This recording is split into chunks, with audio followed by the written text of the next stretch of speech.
The last thing I want to talk about in Lecture 7 is the idea of the Van't Hoff equation. This is to be distinguished from the Van't Hoff factor that we learned about when we were looking at colligative properties. Same Van't Hoff, but entirely different idea. The Van't Hoff equation is a profoundly important equation that allows us to relate the temperature dependence of chemical equilibrium. As I show you the Van't Hoff equation right here, the first thing that should stick in your head is, wow, I've seen that equation before, haven't I? Or at least something like it. And in fact, you have.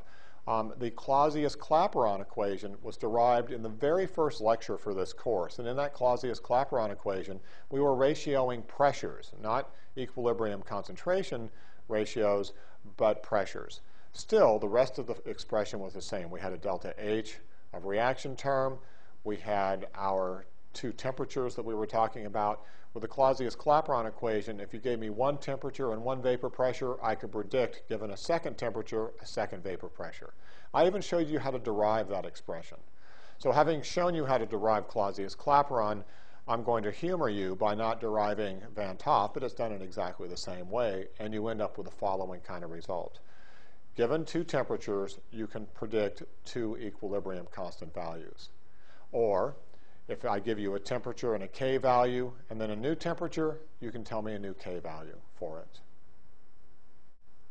So this is the Van't Hoff equation. You'll notice that it's got a lot of stuff we need to work with here, including this log function, the ability to extract these these reciprocal temperatures here. And so there's a considerable amount of algebra you'll be asked to do. Either fortunately or unfortunately, because in this class we aren't using calculators, you don't get to solve your way out of it just by sticking in a bunch of numbers and solving for something else. You're actually going to have to understand this equation pretty fundamentally. So to get started on that, let's take a look at delta H for the reaction. Delta H for the reaction is exactly that. It's that bomb calorimetry measurement that you can get. This is either exothermic or endothermic for its result. Now, having shown you that, something you should appreciate is that there are many forms in which you will see the Van't Hoff equation. You will see it written with T1 first and T2 second. Sometimes you'll see it written with T2 first and T1 second. Sometimes you'll see it written with K2 on top and K1 down below. Sometimes with K1 on top and K2 down below. And either with the plus sign in front or the minus sign in front of delta H. So there are like 6 different ways you can write this thing. And so to appreciate that mathematically this is legitimate, if you'd like, you can go through the exercise that if you take 1 over T1 minus 1 over T2 and you flip it around, that you can fix that simply by putting a negative sign here. Or that if you take K1 and put up top and K2 down below, that you can fix that by putting a negative sign right here. I'm not going to go to that trouble. I'm going to try to the best of my ability to keep this consistently the same value here. K2 over K1, T1 minus T2, and a positive value here. But don't be surprised if when you work problems or when you're looking through different kinds of books, if you don't come across the Van't Hoff equation being written in slightly different forms. Assume that they're writing it correctly, and just make sure that your starting and your finishing K and T values are lined up correctly, and you'll be fine. Now, one of the things that's interesting here is the ability to relate us back to LeChatelier's principle.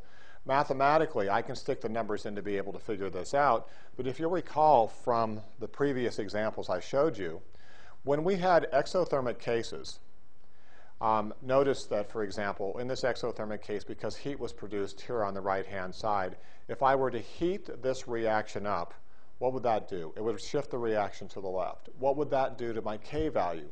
That would make my K value go down. So with exothermic cases, as I heat the system up, the reaction shifts to the left. You will see that the same sort of result comes out of this reaction here. As I increase the value of the temperature for an exothermic process, it ends up making K2 be a smaller number. Consider another possibility. Here's my endothermic case here. Suppose I decide to heat this system up. By heating this system up here, which is endothermic, I will be shifting the system to the right and K will be getting larger. Mathematically, the same thing happens over here. In this particular case, if I decide to increase the temperature for a reaction which is now endothermic, then this is going to result in K2 being larger, not smaller. I tell you this right now because it's really important that you keep these ideas in mind. They will keep you from actually having to be able to solve this problem mathematically. I may simply be asking you to look at the Van't Hoff equation and tell me what happened to K. Did it go up or down when the temperature changed? And in your head, you're thinking, wait, this is just a LeChatelier's principle problem. Did you say that delta H was endothermic? Well, delta H is endothermic. That must mean that the reaction is going to be shifting to the right when the temperature goes up. Therefore, my K value is going to be getting larger. If you can think your way through a problem like that, then this problem here becomes a lot easier to deal with. And even if you are having to do the math for it, it's going to help you be able to predict whether or not your K values are coming out higher or lower, and that it makes sense mathematically with respect to this expression.